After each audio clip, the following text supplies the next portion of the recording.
what settings to put the laser cutter on. Okay. I totally am, I want to actually toss these out to you, but they are in fact throwing stars. And that seems wildly unsafe. Yeah. So I think what we're going to do, first of all, I want to introduce Naki to you. Hi, everyone. In her civilian life, do you care? Oh, no, that's fine, yeah. Okay, in her civilian life, Naki is an actual rocket scientist. So when you say that whole thing about, like, when it's not rocket science, no, it is. It is. It totally is. So, I can project. I have a theater background. But anyway, she has been kind enough to make some goodies for you guys, and there's how many children do we have in the room? Children? Children? No children? They're super fucking cool. So,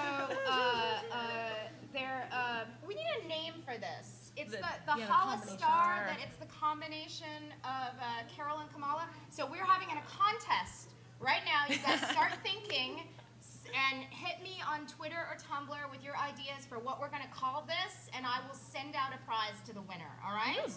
All right, so this combination of the Hala Star and the lightning bolt needs a name. What about Dark Hole? Yeah, well, email me in. All right. Yeah. All right. Now you guys are gonna have to split it if you win. All right. So we're gonna pass these goodies around, and it looks like there are even holes drilled so you can make necklaces. Yeah. Yeah. My mom always told me never to come to a party without a favor, so we can start the party now, is what I'm saying. And feel free to take one of each color, because I think I wildly overmade them, so feel free. I will take extras off your hands. Okay. All right, so there's that. Yeah, that one's mine. I can grab one for you. I was just looking. I'm kidding. There's going to be more. Okay, there are some other prizes that we have. And our host is Mr. Ben Saunders, who is a professorial gentleman from Eugene, Oregon. I will tell you that you guys have met me before, know that I talk a lot. And I know, right? I was at a dinner a couple of years ago, my first chance to really meet Ben, and it was me and my husband, who is also a talker, and my best friend, Lauren McCubbin, who is the Jessica Drew in my life, and Lauren, also a talker, and Mr. Saunders. You're going to embarrass me now, aren't you? Yes, I am going to embarrass you. That's what I'm here for. Ben's stories of the comics community greats that he had met, and his time in a comic book group in England when he was a kid were so charming and so riveting. I don't think any of the three of us said 2 words all night. We had the most fun at that dinner. It is one of my dearest memories of that convention. So anyway, so let's welcome Ben, and then I will sit down and shut up for a little while.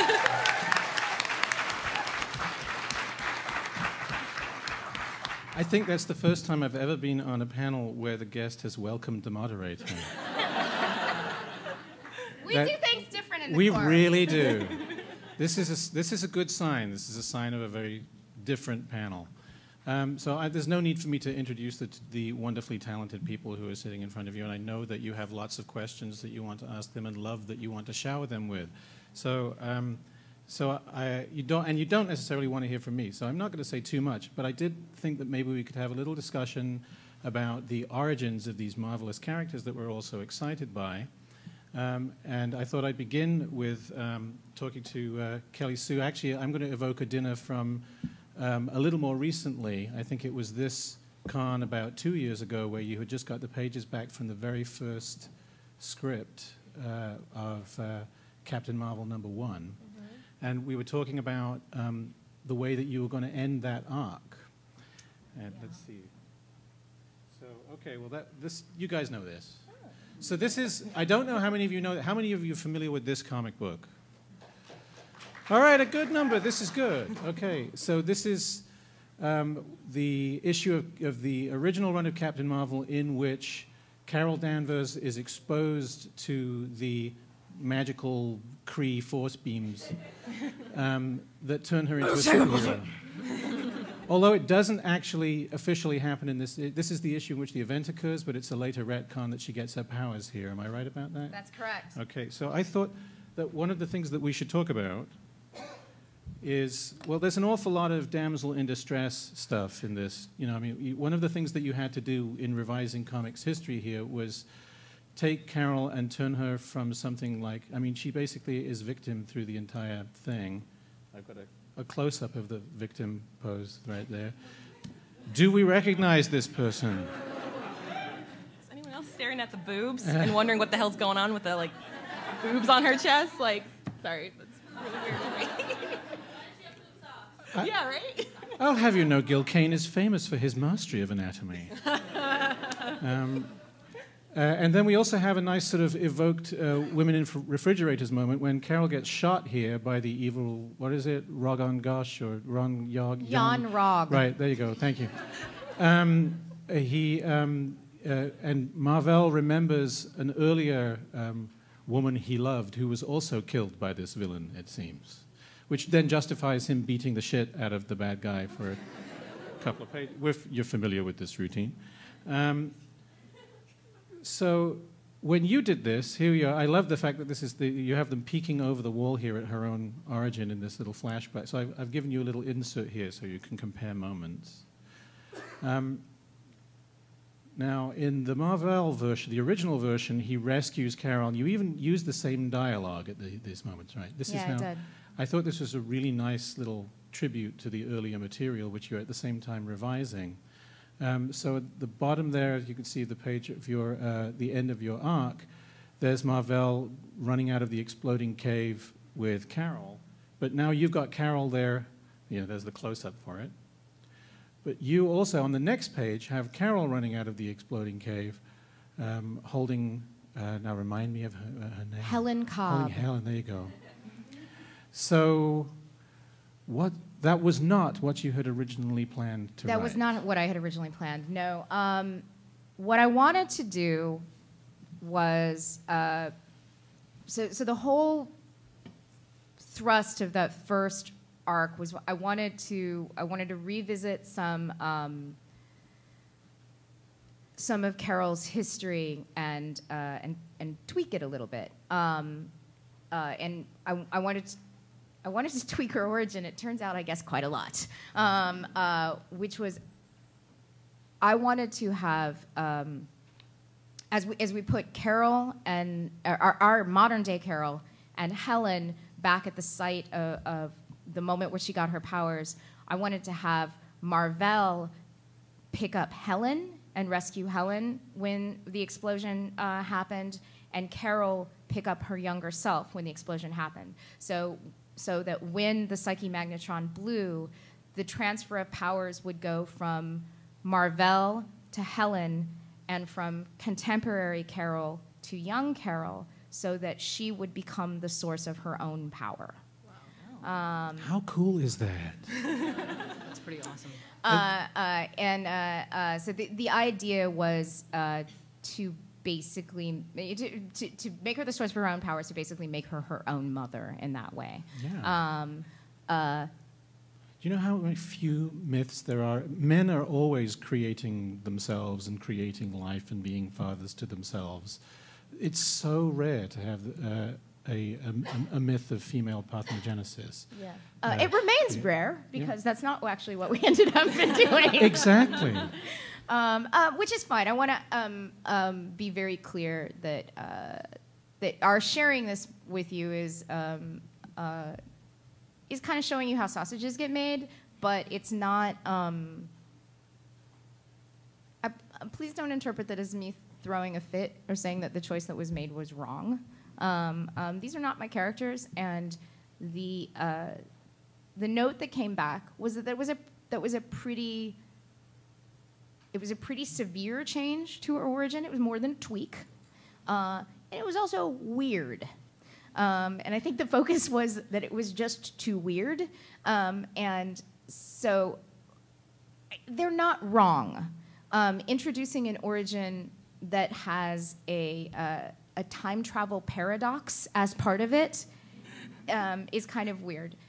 We could debate whether it's weirder than a psyche magnetron, but I think by weird, for me, I can say this, and if you don't mind me saying it anyway. I think by weird, what they meant was brilliantly original and obviously feminist.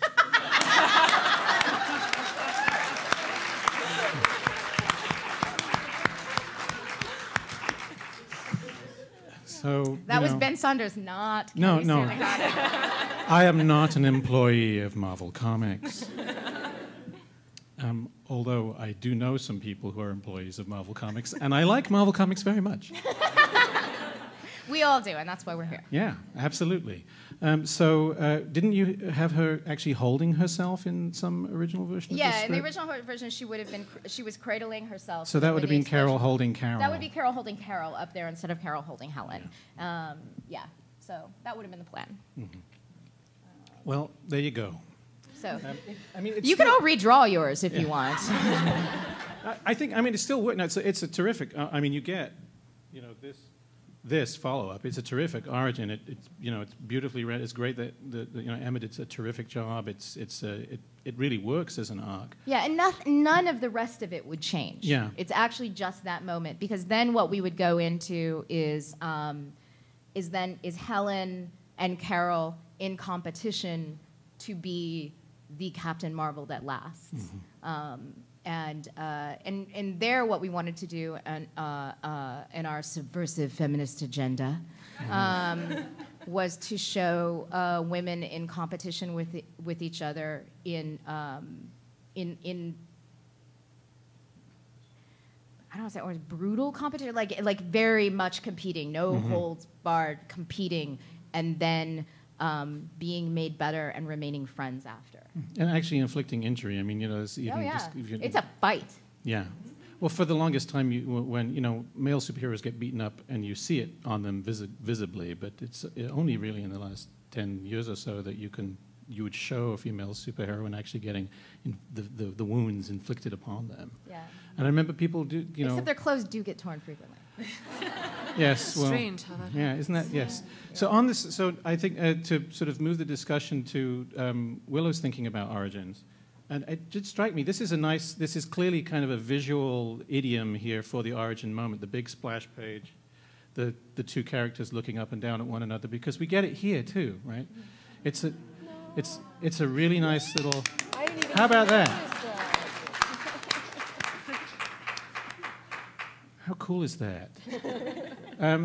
But of course, the tone of the origin is really very different. Although I do love the way that Captain Marvel is sort of moving through the Marvel universe, recreating and generating more versions of the superpowered woman wherever she goes.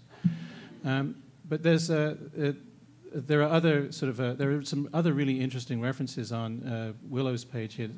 This is a poem by Amir Kusu, is that right? Yeah, that's right. Yeah. Could you talk a little bit about that? What the context of that poem is? Why you chose it? It was not a terribly philosophical choice. Mm-hmm. I thought when I was thinking about this scene, we find out very early on that Kamala is very much a geek girl in the way that you would be if there were actual real life superheroes flying around overhead as you were growing up. Especially if you were right across the river from Manhattan. So we know that she writes fan fiction. We've seen this trio of characters fighting a giant kaiju type monster on Planet Unicorn. And so I wanted to show in that origin moment both her social self, her sort of self-consciously constructed self.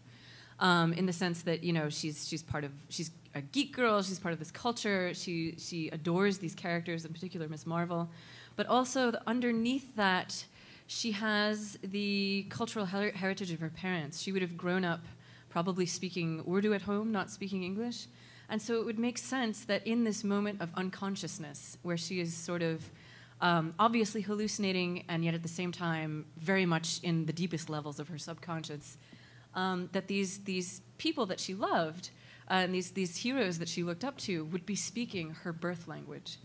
And so it's a poem in Urdu. It's the sort of poem that you would learn or maybe memorize as a kid if you were growing up in a particularly literary Urdu-speaking household. Amir Khusrau is a very famous poet from the subcontinent. And the poem itself, I loved that it was, it sort of makes sense in the context. It's like about spring, it's about opening up, and about a maiden trying on her adornments. And yet at the same time, it's the sort of thing that would also, in theory, randomly pop into your head at like a really weird moment. Well, it's a song too, right? I mean, did you have a soundtrack in your head for this when this is happening? Because this is it's a Sufi song. Ghazal, yeah. It's been sung as well. No, I wasn't. I didn't have a particular soundtrack in my head when I was thinking this. I was thinking of. I'll tell you what I was thinking. I was thinking of my own dreamscapes. Well, I moved to Cairo at age 21 and sort of did the last little bit of my growing up in the Middle East. And for a long time, and still occasionally, I had and have dreams in which the two halves of my life were sort of jumbled up in a really cool and also very exhausting way. Like I was, and weirdly enough, Neil Gaiman shows up in a lot of them. I don't think that's weird at all. He walks in a totally through all our dreams. non-sexual way. No, I mean that's the truth. It's always having to do with travel, houses, or children. He shows I just up want to point out that you're the one that brought up sexuality. Okay. Well, it's because whenever I've mentioned this before, and people are always like, "Oh yeah, I bet he does, huh?" Yeah, no, actually, she brought up Neil Gaiman. You brought up sexuality. We meant the Dream King. Yeah. Yes. Oh, and it sounds. This is going to sound totally stupid, but that's the first time I've made that connection. I've been a Sandman fan since age 13, literally. So, I would have these dreams that would like start out in Cairo, and I'd have to find a bridge that would take me back to Boston because I had to catch the T to go somewhere. And there was one Neil dream in which we were in Boston, and he had to go to a signing on the west bank of the Nile in Cairo, and I was like, oh my God, Qasr el-Nil Bridge is like totally out. Let me take you on the metro. And he was like, okay. And we ended up in Giza, and it was just so... I mean, and people, like the people I loved in Egypt and the people I loved in the US, and they'd be all sort of smushed up together. I had a dream in which Sherlock Holmes was speaking Arabic, and we were trying to negotiate for a taxi together. And these, What you mean is you had a pitch wherein... And it was, it sounds really cool, but I would wake up and I would feel exhausted because I felt like I had traveled that distance, in my sleep. And so I thought... I didn't grow up as a young Pakistani-American girl, but I thought, it would make sense if you grew up feeling that, if you grew up feeling sort of pulled between two different cultures, that you would have that same kind of mashup in your subconscious. So that's where that scene comes from. Sorry, that was kind of an info dump. No, it's what people are here for. In fact, on that note, perhaps if there are, you guys, the Carol Corps and the Kamala Korps, you must have questions. So I'm hoping you do anyway. Otherwise, you're going to hear more from me. I do. Yeah, we go.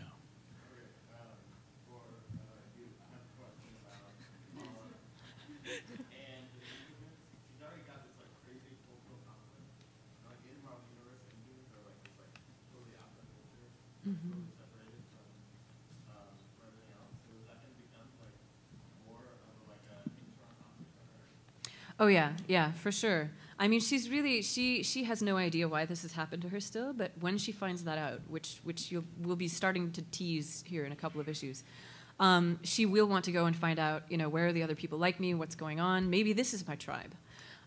So yeah, that's definitely going to be there.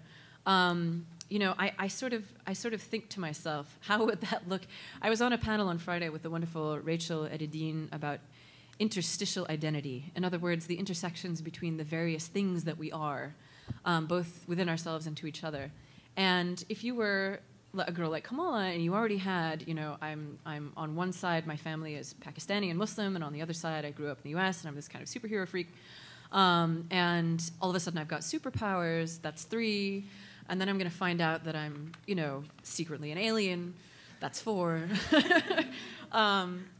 So it's definitely I mean, in so many ways, this series is about identity and whether or not it is necessary to choose one box.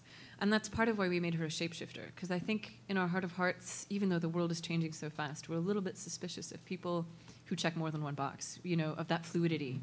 And, you know, Kamala, I think, is really, you know, in many ways, she's the new normal, because more and more we're all coming out of our various closets of various kinds and recognizing that we are more than one thing and we do check more than one box. And so that's a big part of who she is.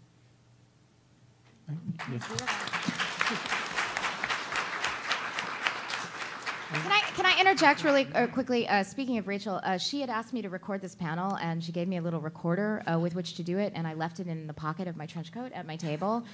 So I see someone is recording this panel. Is this on Flip? Okay. Okay, fantastic. Thank you for that. And so what we'll do is, since we don't have a mic set up for questions, if you guys ask a question, then I'm just going to repeat it, or one of us will repeat it into the mic, okay? Oh, I just didn't see it. Okay, so if you guys have questions, why don't you line up? There's like FBI lights in our face. Yes, that's not... Yeah. Apparently there's a microphone over there. Fantastic. Oh, look at that. Now it's mood lighting. Yeah. She's got an audio thing right there at the end of the table. Oh, sweet. Fantastic. Thank you so much for that. While people are coming to the mic, can I ask you guys, because I know that Kamala shows up in Captain Marvel 14, I think it is. How much consultation were you having? Where did the idea to include her in Captain Marvel come from, Kelly Sue? Was that, did you meet and talk about how cool that would be? Was this editorial? Sana and Willow were developing the book and brought me in on a phone call with Steve, too, Wacker. The four of us were on and kind of chatting and getting to know each other and talking about the ideas that we had for each of our books. And Steve kept referring to the books as sister books, which I quite liked. And we talked about the end of Captain Marvel 17 quite a bit and how that scene would work. And there's also... So Kamala is specified to appear in the script in the background of 14. She also was specified in the script to appear in the Times Square scene in 17. But something happened in the coloring of that scene, and you don't see her. But if you ever get a chance to read the script, there's a note that everyone in the I am Captain Marvel moment, that Spartacus moment, everybody there is supposed to be sporting Captain Marvel colors and Hala stars, except there should be one young woman who's wearing the black T-shirt and Starbolt. Cool. Please go ahead. Hi. Hi. So this is a question for, I think, all three of you, really.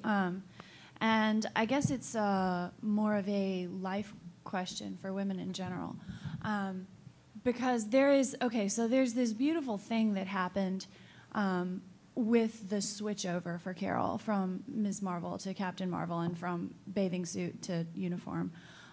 Where I don't know if this was like editorial mandate or just like the fan reaction was such that it became clear to creators not to do gross things with Carol, but nobody did anything gross with Carol in any of their books. Like there was this, and it was really, really beautiful, this kind of like narrative bubble where it was like Carol was kind of existing almost in this, what it should be like for women everywhere. Like she doesn't suffer any weird little microaggressions or like, well, you're just overreacting. Like no one tries that with Carol in the first place. And I know that for a lot of women, myself included, she's been a big inspiration in lots of areas of life. But so real life doesn't come with a narrative bubble like that. So things like the question, what would Carol do? Like, well, Carol doesn't face those things in her current narrative. Like Iron Man doesn't ever brush her off because she's a woman and then belittle her for overreacting. It never happens. So, like, I guess my question is, how do you guys go about negotiating that and still being strong and not going the route of, well, I'll just kind of wiggle my way around it, like actually being strong about it, but in the world as it is, not the world as it should be. Does that make sense? Yeah, totally. I feel dumb giving you a prize for a question like that, because it's like, oh, that's deep. Come get your prize. But I have a shit ton of prizes up here, so why don't you come get a Kamala paper doll while we're? I mean. I actually want to say that Ms. Marvel does get the brush off from Iron Man for being a woman in Superhero Squad all the time. And, that is a version of the Marvel Universe which is in its own bubble, but it's also the one aimed at the youngest audience. Interesting. She's kind of a harpy in that. Yeah, she's a crazy, sort of hysterical, and they're always like, oh, she's on the rag all the time. That's how she's done. Yeah, That's cool. I think what happens there is that sometimes there's a thing, and particularly in like kid stuff when we're trying to like really oversimplify and make, give everybody like one quality to put forward. Mm-hmm. I think that people confuse vocation with character, and Carol is military, ergo she must be super uptight, and bossy. Right. And this is, as has been very much a conversation in our current culture, the pejorative that bossy is for girls, and I know I have dear friends that who I have tremendous respect for that have butted heads with me on this particular debate, that they're like, you should just own bossy, and bossy's great. Yeah, we should own bossy, and we should own bitch, and that's really, really easy to say, because I'm a 43-year-old woman, and fuck you. Yeah. But my daughter is 4, and it hurts her. Yeah. She doesn't know how to own that, and I don't have the tools to teach her how. So if we can get in the habit of just not doing that to her, that'd be awesome. Yeah. Thank you. Totally.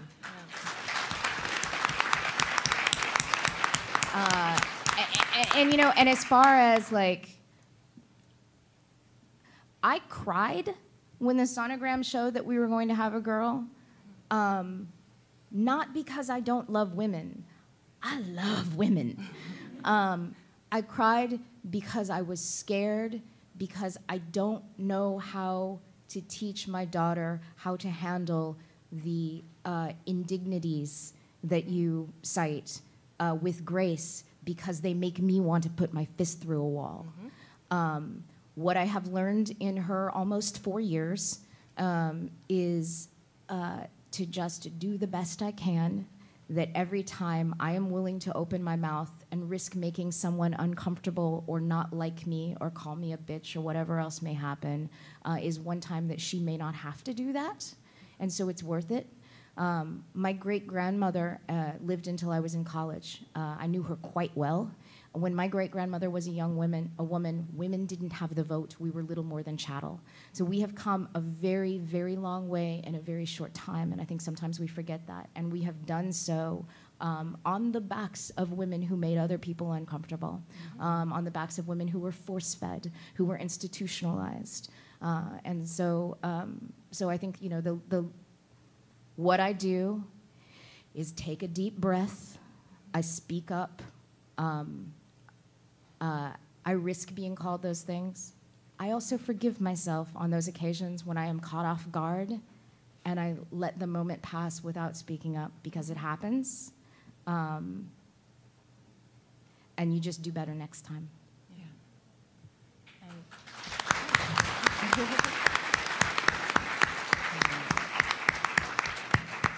So I'm a woman in the aerospace field, and I've definitely been in meetings where I've started setting up the room. I'm the PI on the project, the principal investigator. I'm the person who's in charge of everything. But I show up early, and I set up the room, and people come in, and I greet them, and I say, hi, how you doing? But maybe I don't mention my name. And sometimes people will ask me for water. Sometimes people will be like, oh, thank you for setting up, and they'll say, I'll get ready, I'll get, started to do things. And then they sort of look around waiting to see who's in charge. And it's always kind of really nice when I get to be like, oh, great, you're all here now. I'm in charge of you. Welcome to my party, and it will be my party, and this is how we're doing it. And it takes a long time to get there. I mean, it's hard to be that. And I found that what I took from Carol is a lot of just being true to yourself and being, if you know something, own it. Like, I mean, I am damn good at making satellites. I am amazing. I'm not joking. I went from I can't nothing. even spell satellite. Like, I'm just gonna slip in a little brag here. I went from nothing 3 weeks ago to a patent application last week. Wow. So I'm good at what I do. Awesome. And a lot of times people don't really acknowledge that because I'm super weird at work. You know, I have a beanbag chair that I sleep on for my 15-minute nap after lunch. Like, that's what I do. I have a blanket I put over my head. That's my chill time. And you have to own those things because I can't work like other people work. I have to work my own way. And a lot of what I try to do is I try to pass it back to the community, and I mentor younger girls. And the first thing I tell them when we're building a rocket is, I'll hand them a piece and I'll say, how long is this? And they'll say, it's 12 inches-ish. And I'm like, no, you don't get to say ish to me. You can read a ruler. You know how long it is. You say it's 12 inches or you say it's 12.5 inches, but you do not tell me 12-ish. You do not belittle yourself to me. Everyone else is gonna do that. You don't need to add in an extra level of uncertainty about your ability. You can read. So, it's 12 inches. And I'm very precise about this, and I feel like if I can sort of pass to them just a little bit of confidence, a little bit of owning their own knowledge. You can't build a rocket yet. You aren't there yet, but you can read how long that ruler is, and I will get you to the point where you can build a rocket all on your own. That's not the problem. You don't have to figure this out. I will figure it out for you. But, you just need to own what you know. And I find that I very much identify with Carol in that because she knows what she knows, and she's very confident about it. And that's what I always try to take from these comics and try to give to other people when I hand them an issue of Captain Marvel. I'm just like, this is a woman that you can look up to and that you can try to emulate. And if you emulate any part of her, you're doing great. You're doing awesome. So, yeah.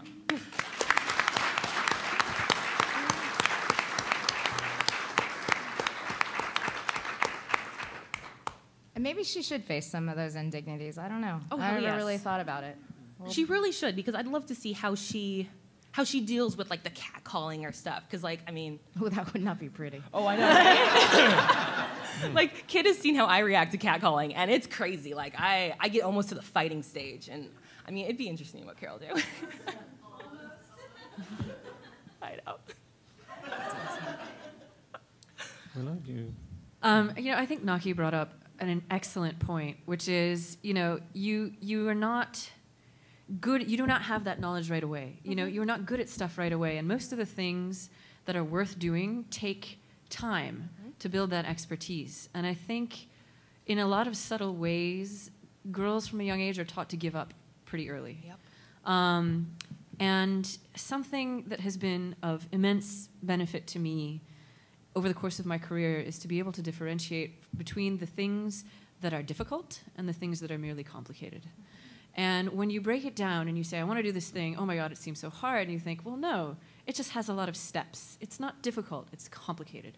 And all I need to do is have the patience to go from step A to step B to step B, C, until I get to that place when I have that knowledge, that expertise, where I can take that job or whatever it is that you're trying to do. That's a way of thinking, that's very linear and logical, and we're used to thinking of well, that's how, that's the way dudes think, and the way girls think is sort of spacey and emotional and I don't know what, and that's total bull. I'm a big believer in, and they're finding that just the other week there was an article citing a new neuroscience study that suggests that all of that stuff that we think is endemic differences between the brains of men and women is actually cultural. It's learned. It is not existent in the brains of men and women. And it's also biases in the scientists. Yes. That's what's so been really freaky. interesting that's come out recently, is that a lot of these tests that do prove that there's differences in the Right. sexes are biases on the scientists' on the behalf. parts of none of us, there is no such thing as this absolute objectivity. We're all human beings, and I think that's sort of what it comes down to. And I feel like you do yourself a tremendous favor when you stick it out, because there's a lot of that microaggression that we've been talking about is to prevent you from sticking it out. It's to make you stop and think, well, it's too hard. And it's to prevent you from getting to that point where you're like, okay, I have a map, I have a plan. It's to sort of get you to stop at step B. And I think when we overcome that and we say, you know what, F it, I don't, it's you put on the blinders and you say, I have this goal and I'm going to go through all the steps until I get there, then vistas opened up. Part of it I think comes with age. I found that when I became a mom and I hit 30, this whole thing happened where I just did not give a crap anymore. And it was so freeing. And when I first came back to the US, I stopped covering my head. I was like, it's just too much. I didn't realize how much worse kind of the prejudice had gotten. I assumed that since we'd gotten sort of farther away from 9/11, things were getting better. I didn't realize that they were getting worse. And once I realized that, I was like, F this, I'm bailing. I don't want to be visibly this thing. And, and when I started covering my hair again, it was like, I would like wear hats. And then I realized that like when you obsessively wear hats, that's actually weirder looking. When people are like, it's 80 degrees, why are you wearing a hat? And then my daughters were born, and I was like, I don't want them to see a mom who's afraid. And that's the point where I was like, F it. And I'm glad there are no actual kids here. And it was so, and I was like, and nothing happened. I expected the universe to punish me in some way, and it didn't happen. And so it's a lot of the barriers, I think, are there, but we keep them up in our own heads long after the ways have sort of been opened for us, because they're ingrained, and it's sort of, we have to consciously reprogram them so that we see the ways that are open. And I just want to make a plug for a really good book on the brain science and science bias by Rebecca Jordan-Young. It's called Brainstorm, came out about last year. Yep. It's a phenomenal survey of precisely what you were talking about, and it's actually really well written too.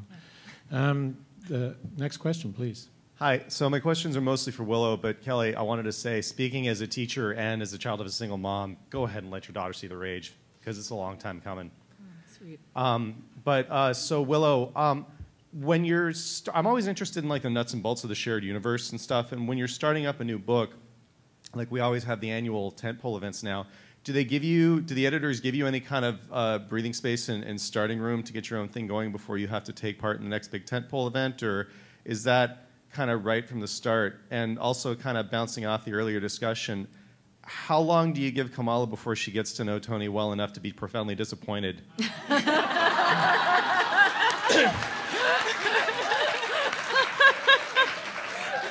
Oh, man. Because I came into comics right when the full-blown alcoholism and handing the suit off to Rhodey happened, and so it took me no time at all, but like that disillusionment is always a thing. I love Tony so much. Oh my God, that is awesome.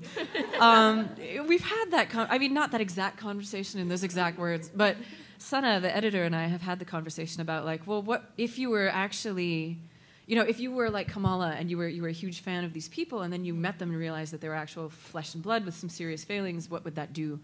So that's on the radar. The nice thing about this book was that when we started out, we were flying so far under the radar that we had complete freedom to do whatever we wanted because nobody expected the book to be this big, including me. I sort of had like a back pocket 3-issue ending set up so that when they were like, guess what, we're going to cancel you with issue 10, we could just tie it up in an Ellian way. Not because I'm a pessimist, but because I thought, let's tell the best story that we can, and the chips will fall where they may. And I often in comics get called in to take care of like orphan series of various kinds. And I thought maybe this is going to be that. But because there was so little attention paid at the outset, there was no pressure to sort of be a part of these big event things. When we were talking about her powers, and how she would come by them. Sana was like, well, if we make her an Inhuman and do it that way, then she has this wider sphere that she could move in that is related to an event. But we had no idea whether she'd actually be participating in any of this bigger Marvel U stuff in any capacity. So, I mean, it was one of those things where it's like everything happened exactly the way it should. Because I think if people had known from the beginning what a big deal this was going to turn out to be, there would have been a ton more pressure. Like, she has to be here at this time and at this thing and in this event. And instead, we got to just tell an awesome story without any of that pressure. So she's going to end up in that stuff eventually. The vistas have really opened up. Now it's sort of like, well, who do you want to sort of like guest in this series? You want Wolverine? Okay, all right, whatever. And that, was not there before. So it's been interesting the way that sort of the scope of the series has sort of followed the unexpected success of the series. And I think that in general, they are less, and yes, I did just tell you a story where they didn't let me do the thing that I wanted to do, but let's be very clear that the thing I wanted to do was a pretty big change to a character's origin. They are, in general, less dictatorial than I think people assume. And myself as well. Like I just recently learned that you can say no to participating in the events. I got an email that was like, there's this thing coming up, and here's the planning sheet for it, and let us know how your book's going to tie in. And I forwarded it. I think I got that planning sheet. I think I know exactly what you're talking about. I forwarded it to a friend of mine and was like, how do I get out of this? And he said, you say no, thank you. And I was like, what? And then I replied and I was like, yeah, we're off planet, and so no, thank you. And they're like, okay. I was like.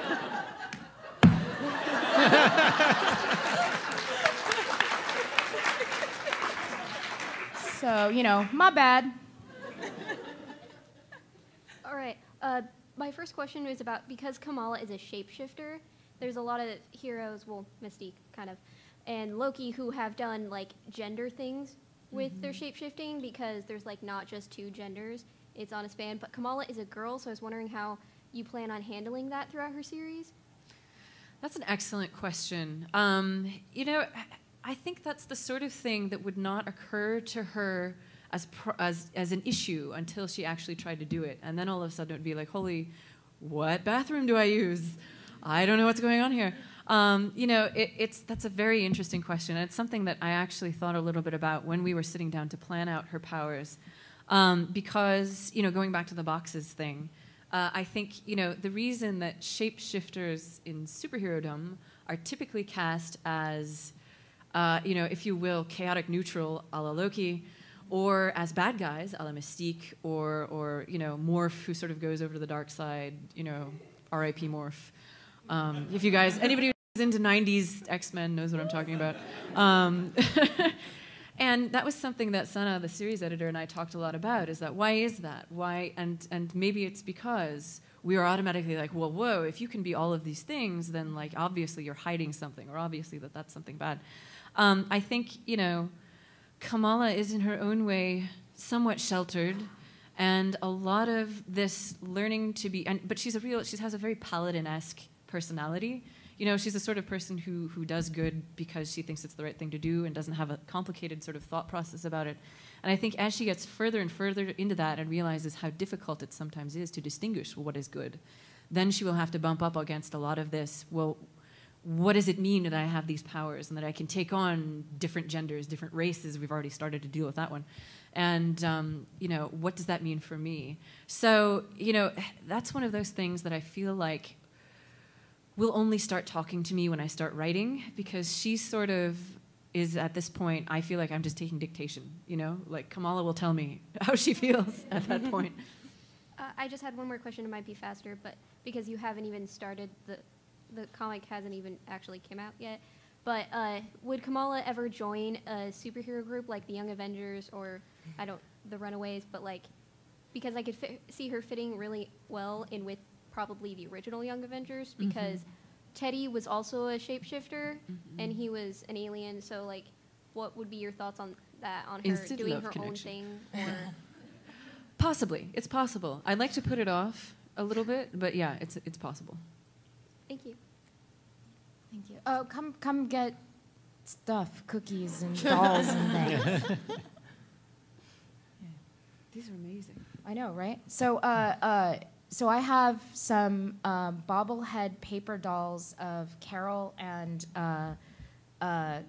Kamala, and they were made by the woman who runs the Marvel Crafts site. And if you don't get one today, she is posting the templates on Monday. And if you follow me at kellysue.tumblr.com, I will signal boost that so you can print your own out and make them. They're really cool. Also, TARDIS Crash, I think, did a proper Kamala paper doll, like, with outfits and stuff. But I didn't get a link to that one, or I didn't get it printed out to bring with me. So I'll make sure that that's on the Tumblr as well.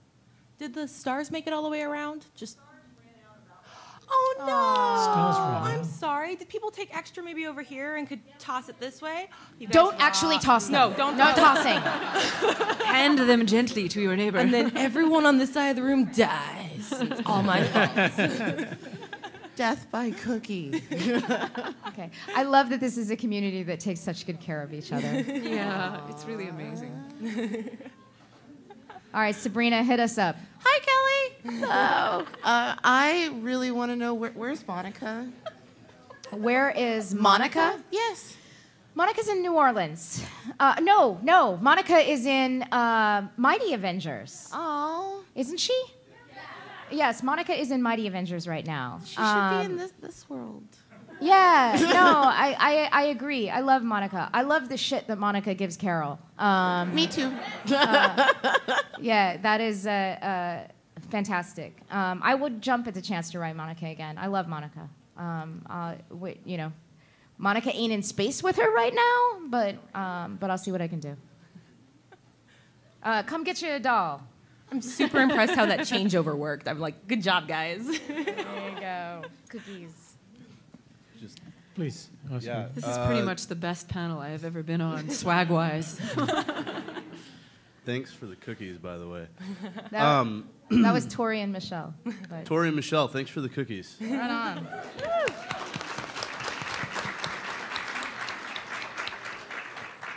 So, I'm the second male teacher now. Oh, right on. Proud of Woo. that dude, too. And I openly try to corrupt the children into comic books. You But are the my staff people. as well. Our diversity club leader, we just watched Sana's TED Team talk, Yeah. which is amazing. And Yes. immediately she said, we've got to get her here, which for Sana to come from New York is probably not going to happen, but Where are you local? Kent Kent. Kent Okay, School yeah. District, KSD. You're clearly good people.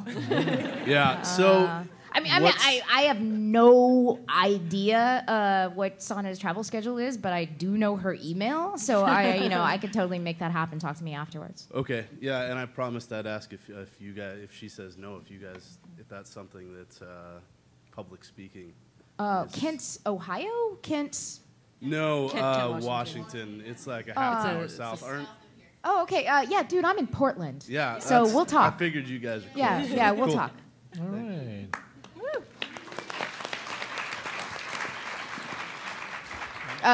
Cookies, dolls, come. I just got the 5-minute warning too, so Oh, wow. if you could, All right. if you could make your questions shorter, that would be good. Lightning round. Yeah. Around. All right. Well, I actually want to say something to the Kamala Korps because this fandom is amazing, and I absolutely love you guys. I have been part of so many fandoms where I eventually got out of them because all the people in them kept saying, "You're not enough of a fan." And it's like, what? So I've seen so many amazing things that you guys have done online for each other, and then bringing cookies, bringing swag, and you guys are just amazing, and I love you, and thank you for being an amazing fandom. We love you too.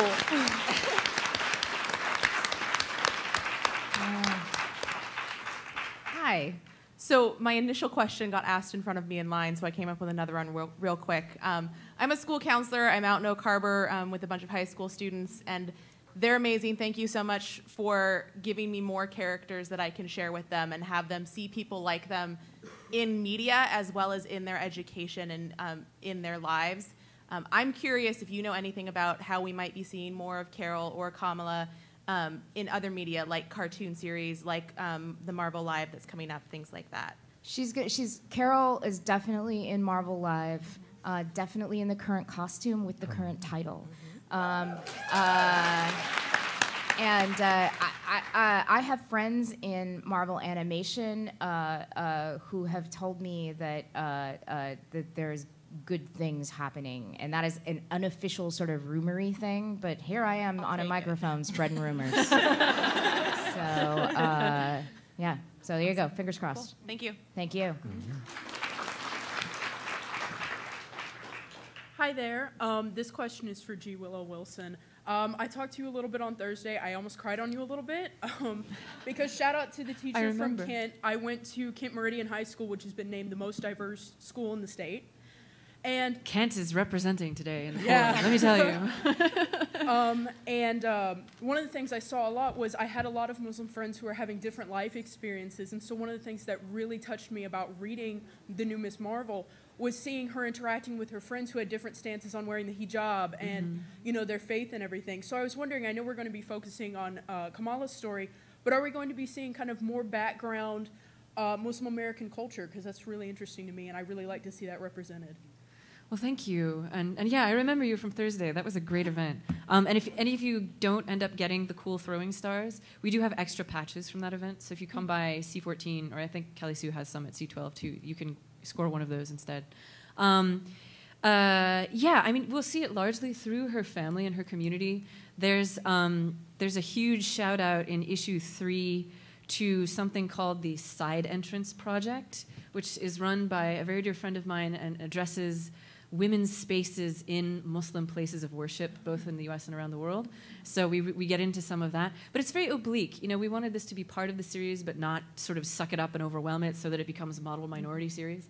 101, et cetera, et cetera. So it's there, yeah, for sure. Thank you. And we have to make this the last question, I'm afraid.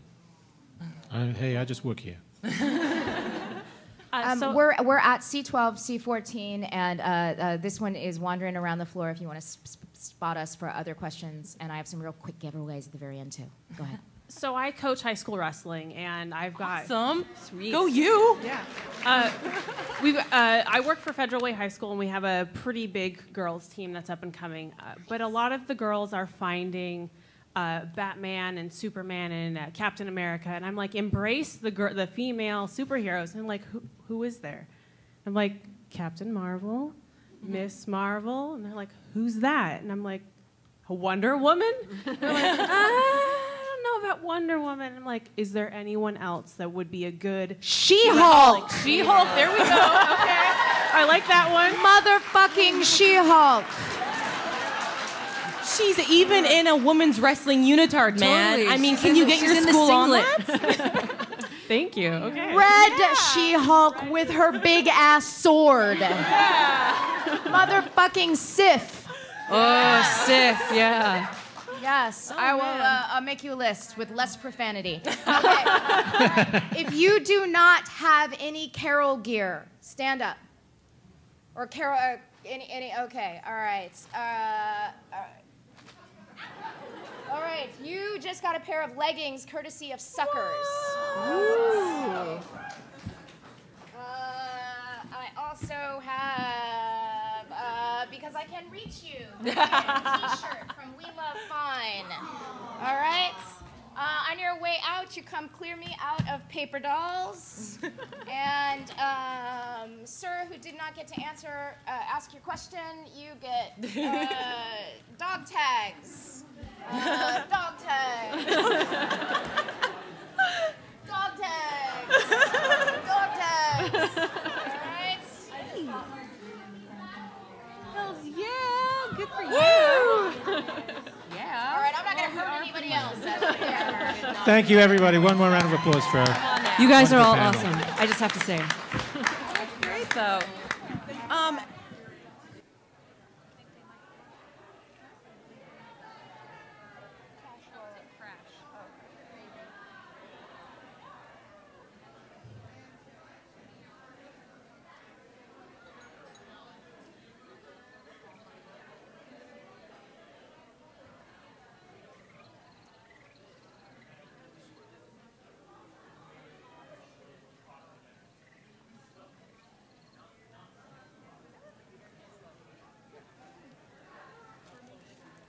how close do you want to get?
Ladies and gentlemen, I do have another panel that needs to start. I need to get the room clear for the next panel. Thank you.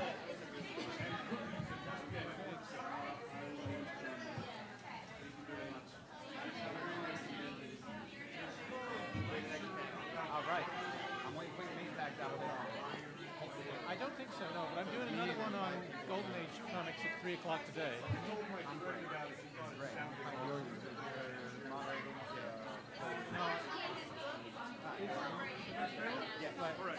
It's mostly in the book, right?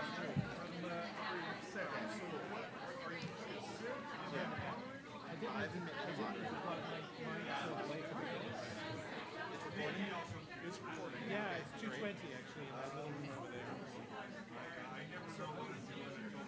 I understand.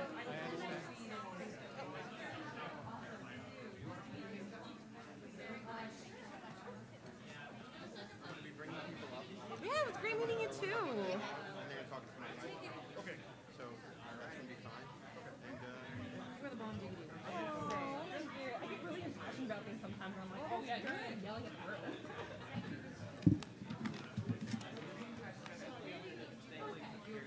No, that's not a problem. I won't. Jay, welcome.